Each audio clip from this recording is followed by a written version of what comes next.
সনাতন ধর্মাবলম্বীদের সাধারণ 12 মাসে 13 পার্বণ লেগেই থাকে, আর এর মধ্যে সর্বোচ্চ পূজা হিসেবে গণ্য করা হয় দুর্গাপূজাকেই।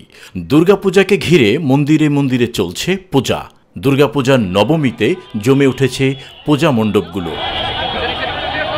রাজধানীর ঢাকা বিশ্ববিদ্যালয়ের জগন্নাথ হল ও শ্রী শ্রী রমনা কালী মন্দির ঘুরে দেখা যায় পূজা মণ্ডপে উৎসবের আমেজ।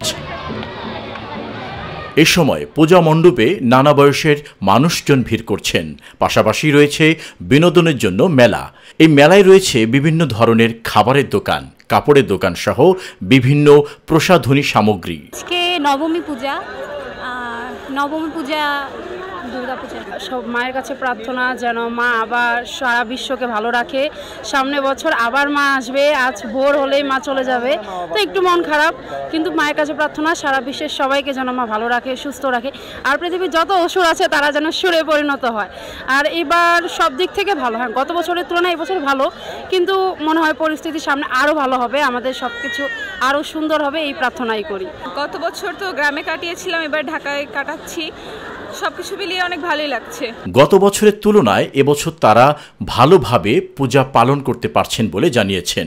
এবছর আইন শৃঙ্খলার পরিস্থিতির উন্নতি হয়েছে বলেও জানিয়েছেন মণ্ডপে আসা দর্শনার্থীরা। সবার জীবনে যাতে মঙ্গল আসে সেটাই আজকের দিনে চাওয়া, মা যেন সবাইকে ভালো রাখে, পৃথিবীর সব মানুষকে যাতে ভালো রাখে, এটাই আমার চাওয়া হচ্ছে পৃথিবীর সকল মানুষকে যদি সমানভাবে ভালো খুশি রাখে, যদি কারোর বিপদ না হয় এই দিন। আর পূজা মণ্ডপের ভক্তদের প্রার্থনা দেশের পরিস্থিতি সবসময় যাতে ভালো থাকে, সবাই যাতে সুস্থ থাকে এবং পৃথিবীর ওপর যেন শান্তি বর্ষিত হয়, সেই লক্ষ্যেই সনাতনীদের পূজার আর্চনা চলমান।